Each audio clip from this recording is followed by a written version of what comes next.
నమస్కారం. నిన్నంతా ఒకటే డిస్కషన్. సింగర్ ప్రవస్తి, పాడతా తీయగా జడ్జెస్, జ్ఞాపిక ప్రొడక్షన్స్, ఈటీవీ సంస్థ, పాడతా తీయగా రకరకాల ఛానల్స్లో రకరకాల వార్తలు ప్రసరించారు. అండ్ ఆ అమ్మాయి చాలా యూట్యూబ్ ఛానల్స్కి ఇంటర్వ్యూ ఇచ్చింది. ఎక్స్పోజ్ చేసే ప్రయత్నం చేసింది బేసిక్గా. అంటే ఇవన్నీ ఛానల్స్ వాడిన భాష అండ్ తను ఎక్స్పోజ్ చేద్దాం అనుకున్నాను అని చెప్పింది కాబట్టి ఆ మాట వాడాల్సి వస్తుంది. అండ్ ఆల్సో డైరెక్ట్గా సునీత అని మాట్లాడింది కాబట్టి నేను ఈ వీడియో చేస్తున్నానండి. ఫస్ట్ ఆఫ్ ఆల్ ప్రవస్తి, చిన్నప్పటి నుంచి నేను బాలుగారు, జానకి గారు, చిత్రమ్మ అందరూ ఒళ్ళో కూర్చోబెట్టుకున్నట్టే నేను కూడా నేను ఒళ్ళో కూర్చోబెట్టుకుని ముద్దు చేశానమ్మా. ఇప్పుడు నీకు 19 ఏళ్ళు కదా, అలాగే ఒళ్ళో కూర్చోబెట్టుకుని ముద్దు చేస్తే బాగుండదు కదా. చిన్నప్పుడు చాలా బాగా పాడావు అనే దానికంటే చాలా ముద్దుగా పాడావు అనేవారు. నీకు గుర్తుందో లేదో. ముద్దుగా ఉండేదానివి, ముద్దుగా పాడేదానివి, చాలా బాగా పాడేదానివి. చిన్నప్పుడు పాడినట్టు 19 ఏళ్ళకు కూడా కన్సిస్టెన్సీ మెయింటైన్ చేసి ఉంటే సంతోషించే వాళ్ళల్లో మొట్టమొదటి వ్యక్తి నేనే అవుతాను. ఎందుకంటే మా ప్రవస్తి, మా శ్రీలలిత, మా ప్రణతి, మా గాయత్రి అని మేమే ఎక్కువ చెప్పుకొని మురిసిపోయే పిచ్చివాళ్ళం మేము. ఎందుకంటే ఎవరు బాగా పాడితే ఆ పాటలో కరిగిపోయి కన్నీళ్ల పర్యంతం అయిపోయి ఏడ్చేసిన సందర్భాలు, ఏడ్చేసిన ఎపిసోడ్స్ చాలా ఉన్నాయి. అవి నువ్వు చూడలేదేమో, అవి మిస్ అయ్యావు అనుకుంటా.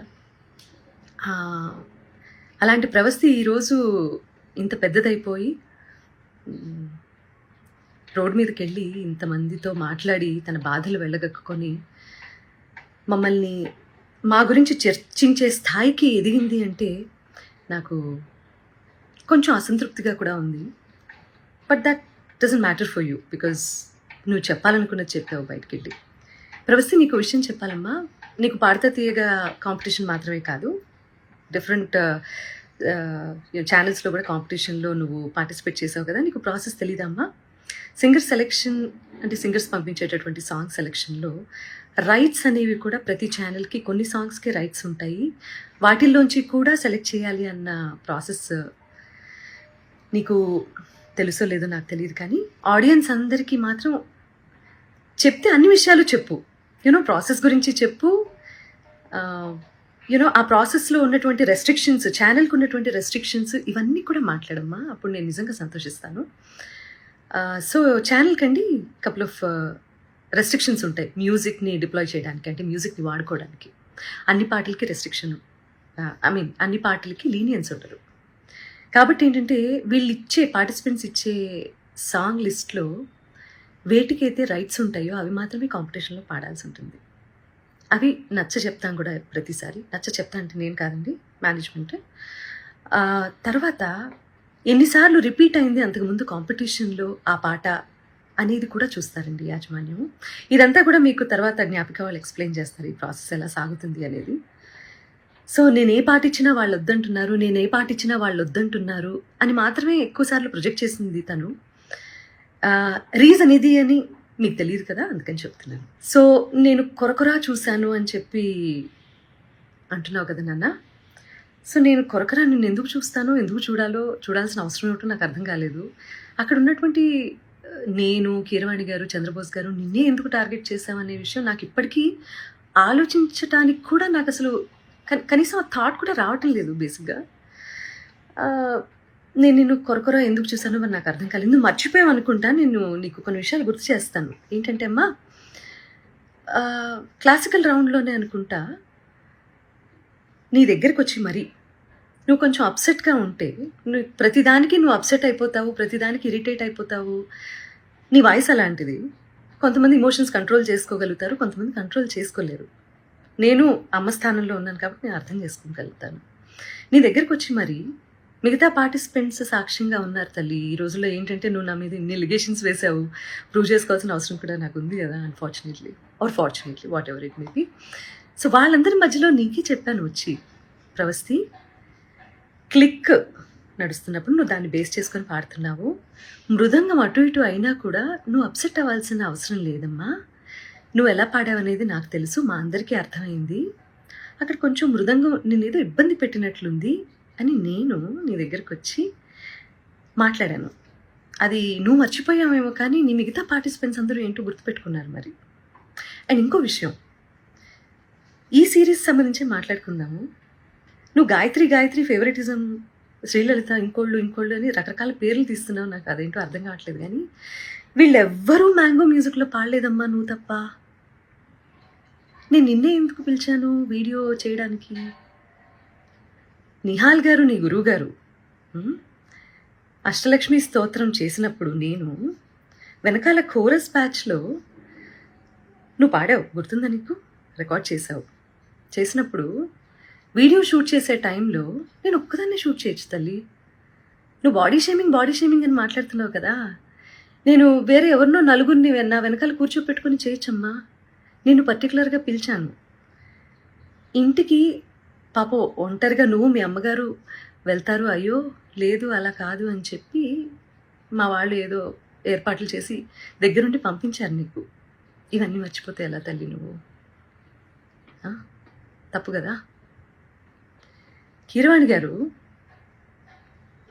పెళ్లి గురించి, అందులో కచేరీ గురించి మాట్లాడారు అని చెప్పి నువ్వు ఒక రెవల్యూషనరీ స్టేట్మెంట్స్ ఏవో పాస్ చేసావు కదా. పెళ్ళిళ్ళలో నేను కూడా పాడతాను, ఓకే?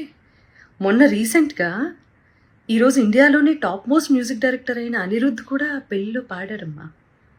ఆయన ఒపీనియన్ ఆయన చెప్పారు. నేను ఇప్పటి వరకు పెళ్లి కచేరీలు ఎందుకు చేయలేదంటే అని వరల్డ్ మ్యూజిక్ డే సందర్భంగా ఒక గొప్ప సంగీత దర్శకుడు ఆయన పాయింట్ ఆఫ్ వ్యూ ఏంటనేది ఆయన ఎక్స్ప్లెయిన్ చేస్తే, నీలో ఉన్న ఇన్ఫీరియారిటీ కాంప్లెక్స్ మూలంగా అది నిన్నే అంటున్నారు అని అనుకొని అది నువ్వు ఓన్ చేసుకోవటం తప్పు కదా తల్లి. అసలు ఎవరన్నా ఫీల్ అవ్వాలి అంటే ఫస్ట్ నేను ఫీల్ అవ్వాలి ఆ ముక్కకి.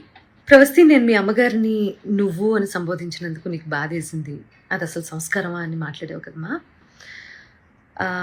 ఎలిమినేషన్ జరిగిన వెంటనే మీ ఇద్దరి పేర్లు అనౌన్స్ చేసిన తర్వాత ఆవిడ స్టేజ్ దగ్గరకు వచ్చి నీ చేతిలో ఉన్న ట్రోఫీ, అసలు ఇది నీ చేతిలో ఉండాల్సిన ట్రోఫీ కాదు, అది ఇచ్చేసేయి అని చాలా ఎమోషనల్ డ్రామా క్రియేట్ చేసి చరణ్ గారి చేతిలో ఉన్నటువంటి మైక్ లాక్కోవడానికి ప్రయత్నం చేసి, ఆ తర్వాత వెనక్కి వస్తూ నేను అక్కడ కూర్చున్నప్పుడు నీ మూలంగానే నువ్వే మోసగత్తెవి ఇలా నా మొహం మీద ఇలా పెట్టి మాట్లాడినప్పుడు అది కరెక్ట్ అనిపించిందమ్మా నీకు? నేను ఇలా నమస్కారం పెట్టి ప్లీజ్ అన్నాను, అంతే కదమ్మా. సో అదంతా చాలా కెమెరాస్లో రికార్డ్ అయింది. ప్రవస్థ చెప్పేవన్నీ తప్పులు అని ఆ రికార్డింగ్ బయట పెట్టే అవకాశం ఛానల్కి లేకపోలేదు. కానీ ఆవేశంలో ఉన్నారు మీ అమ్మగారు, నువ్వు చాలా ఎమోషనల్గా ఉన్నారు, ఒక ఓటమిని అంగీకరించలేకపోతున్నారు. కాబట్టి తర్వాత తిరిగి కూర్చొని మాట్లాడదాము అని చెప్పి నువ్వు మీ అమ్మగారు విసురుగా బయటికి వెళ్ళిపోయారు. చాలా ఎమోషనల్గా ఉన్నారు, చాలా ఆవేశంలో ఉన్నారు. మాకు కనీసం మాట్లాడే అవకాశం కూడా ఇవ్వలేదు. చంద్రబోస్ గారు ముందుగా వెళ్ళిపోయారు, ఆయనకి టైం లేదని. కీరవాణి గారు నేను చూడలేనని వెళ్ళిపోయారు. సునీత గారు నా ఎలిమినేషన్ చూడడం కోసమే కూర్చున్నారు. చాలా తప్పు మాట్లాడావమ్మా, చాలా చాలా తప్పు మాట్లాడావు. ఎవరు ఎలిమినేట్ అయితేనో, ఎవరన్నా ఒకళ్ళు జీవితంలో ఓడిపోతేనో సంతోషించేంత నీచమైన క్యారెక్టర్ నాది కాదు. ఈ మాట నీ మూలంగా ఇవాళ చెప్పుకోవాల్సి వస్తుంది. నేను చాలా బాధలు పడ్డాను, నేను కష్టాలు పడ్డాను జీవితంలో. నాకంటే లోయెస్ట్ పాయింట్ అనుభవించిన వాళ్ళు నా తోటి కళాకారుల్లో ఎవరూ లేరని నేను ఈరోజు చెప్తాను. అలాంటి నేను ఒకళ్ళ ఓటమి, నేను ఒకళ్ళు ఏడుస్తుంటే చూసి సంతోషించే రకాన్ని కాదు. ఏడుపు విలువ నాకు తప్ప ఎవరికి తెలియదని నేను ఫీల్ అవుతూ ఉంటాను. నాకే బాగా తెలుసమ్మా ఏడుపు అంటే ఏంటో, ఓటమి అంటే ఏంటో, జీవితం అంటే ఏంటో. ఇవన్నీ మీ అందరికంటే ఎక్కువ నాకే తెలుసు, ఓకే? నేను టెక్నీషియన్స్ని చాలా అవమానిస్తాను, చాలా అగౌరవపరుస్తాను అని చెప్పి ఫస్ట్ టైం నేను అలిగేషన్ అన్న మాట వాడుతున్నానమ్మా. సో అది కూడా నువ్వు మాట్లాడటం జరిగింది. ఈ టెక్నీషియన్ని ఒక్క వీడియో బయట తీసుకొని దయచేసి రిలీజ్ చేయను, ఓకే? నేను మనకి స్నాక్స్ ఇస్తారు చూడు, ఆయన్ని కూడా మీరు అనే అంటానమ్మా. అండ్ ఆవేళ నువ్వు ఎలిమినేట్ అవుతావో, ఇంకెవరు ఎలిమినేట్ అవుతారో అసలు ఎలిమినేషన్ గురించి కాకుండా షెడ్యూల్ అయిపోతోంది కదా అని చెప్పి అందరికీ సెట్‌లో ఉన్న వాళ్ళందరికీ భోజనాలు ఆహ్, పెట్టించటమో, లేకపోతే ఒకరోజు నేనో, ఇంకొక రోజు కీరవాణి గారో, ఇంకో రోజు అనిలో ఇలా చేయటం అనేది అది ఒక టీమ్‌లో ఉన్నప్పుడు ఇవన్నీ జరుగుతూ ఉంటాయమ్మా. నువ్వు కూడా నేను పెట్టిన పేస్ట్రీ తిన్నావు మరి. మరి బయటికెళ్ళి అదేంటో నేను ఎలిమినేట్ అయిపోయినందుకే సునీత గారు పార్టీ ఇచ్చారు అందరికీ అని మాట్లాడుతున్నావు. I seriously don't understand this. నువ్వు ఒకదాన్ని ఇంకో దానికే ఆపాదించి ఫ్యాబ్రికేట్ చేస్తున్నటువంటి తీరు చూస్తే మాత్రం నాకు చాలా అంటే చాలా ఆశ్చర్యంగా ఉంది. అండ్ ఇది మంచి పద్ధతి కాదు. ఇంకో ఆశ్చర్యకరమైన విషయం ఏంటంటే, ప్రవస్తి మీ అమ్మగారమ్మా, సునీతకి పిల్లలున్నారు, కీరవాణి గారికి పిల్లలున్నారు, అనిల్ ప్రవీణ వాళ్ళకి పిల్లలున్నారు. నాశనం అయిపోతారు అన్న శాపనార్థాలు కూడా పడాల్సిన పరిస్థితి వచ్చింది మాకు. ఫైనల్గా కాంపిటీషన్ అన్నప్పుడు ఓటమి ఉంటుంది, గెలుపు ఉంటుంది. ఫస్ట్ ప్లేస్లో ఒకళ్ళే ఉంటారు, సెకండ్ ప్లేస్ ఉంటుంది, థర్డ్ ప్లేస్ ఉంటుంది. అలా అని చెప్పి ఈరోజు ఎలిమినేషన్లో నేను ఓడిపోయాను, లైఫ్లోనే నేను ఓడిపోయాను, నా జీవితం లేదు అని చాలా ఎక్కువగా ఊహించేసుకొని ఓటమిని హుందాగా తీసుకోలేకపోతే లైఫ్లో ఏవి నేర్చుకోవటానికి బ్రెయిన్ ఆ రకంగా పనిచేయదు. సీనియర్స్ అంటే రెస్పెక్ట్ ఉండాలి. అలాంటి రెస్పెక్ట్తోనే మేము ఇన్నాళ్ళు వాళ్ళు ఒక మాట అన్నా కూడా, మా పాటలు పాడించి తీసేసినా కూడా ఇలా ఛానల్స్కి వచ్చి ఎవరూ ఇంటర్వ్యూలు ఇవ్వలేదు. అది మేము మా గురువుల దగ్గర నుంచి మేము నేర్చుకున్నటువంటి విద్య. కాబట్టి ఈ జనరేషన్ అందరూ కూడా దయచేసి చాలా ఓవర్గా రియాక్ట్ అవ్వటం, ఓవర్గా సెన్సిటైజ్ చేసి టాపిక్ని అసలు ఎక్కడ ఇంప్రూవ్ అవ్వాలన్న విషయాన్ని మర్చిపోయి ఇలా బిహేవ్ చేయటం అనేది కరెక్ట్ కాదని చెప్తూ, పేరెంట్స్ కూడా పిల్లల్ని మంచి మార్గంలో, నాన్న నీకు తెలిసింది తక్కువే, తెలుసుకోవాల్సింది ఇంకా చాలా ఉంది అని చెప్పి వాళ్ళని ఎంకరేజ్ చేసే దిశగా మీరు కూడా వాళ్ళతో ఉంటారు అని చెప్పి ఆశిస్తూ, ఎందుకంటే తల్లి తండ్రి తర్వాత గురువు, ఆ గురువు స్థానంలో మా ముగ్గురిని చూసే మీరు కాంపిటీషన్కి వచ్చారు. గెలిచినప్పుడు వచ్చి కాళ్ళకి దండం పెట్టారు, ఓడిపోయినప్పుడు ఇలా బయటికి వెళ్ళి మా గురించి మీకేది నచ్చితే అది మాట్లాడుతున్నారు. ఇది మంచి పద్ధతి కాదు. ఇది ఒక జనరేషన్ డేంజర్లో పడేసేటటువంటి ఒక సిచ్యువేషన్. కాబట్టి ఆచితూచి మాట్లాడండి, ఆచితూచి నిర్ణయం తీసుకోండి. ఒకవేళ మేము ఆల్రెడీ సాధించేశాము లైఫ్లో అని అనుకున్నప్పుడు దయచేసి కాంపిటీషన్కి రాకండి. కాంపిటీషన్కి వస్తే మీరు మంచి మార్కులు తీసుకోవాల్సి వస్తుంది, సలహాలు సూచనలు తీసుకోవాల్సి వస్తుంది. కాబట్టి ఆచితూచి నిర్ణయం తీసుకోండి. ఈ కాంపిటీషన్ ద్వారా చాలామంది ఇది ప్రొఫెషన్ చేసుకొని చాలా ఫ్లరిష్ అవుతున్న వాళ్ళు చాలామంది ఉన్నారు. కాబట్టి నేను వాళ్ళు ఎందుకు బయటకు వచ్చి మాట్లాడటం లేదో, అఫ్కోర్స్ ఈరోజు సోషల్ మీడియాలో కింద కామెంట్సే కదా ఇంపార్టెంట్, వాటికి భయపడుతున్నారేమో నాకు తెలీదు. బట్ వాళ్ళందరూ కూడా వచ్చి మాట్లాడితే బాగుంటుంది. మంచి చేసింది కదా కాంపిటీషన్, మీకు మాట్లాడింది దాని గురించి కూడా. ప్రవస్తి, ఇప్పటికి కూడా నేను నీకు చెప్పేది ఒకటే, మేమందరం నీ మంచినే కోరుకుంటాము. చిన్నప్పటి నుంచి ముద్దు చేసామన్నావు కదా, అలాగే ఇప్పుడు కూడా అదే తల్లి హృదయంతో నీకు చెప్తున్నాను నేను.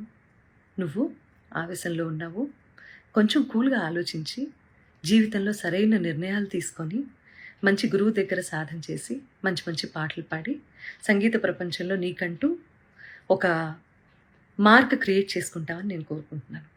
ఎందుకంటే దేన్నైనా ఎవరైనా ఆపేంత కెపాసిటీ ఇక్కడ లేదమ్మా. ఎవరి టాలెంట్ని తొక్కేయలేరు, ఆపేయలేరు. అర్థమైందా? దానికి బెస్ట్ ఎగ్జాంపుల్స్ చాలామంది జీవిత చరిత్రలు ఉన్నాయి. వీలైతే నీకు టైం ఉంటే అవన్నీ ఒకసారి చదువు తీరిగ్గా, నీకే అర్థమవుతుంది. Okay, I wish you all the best and please take care.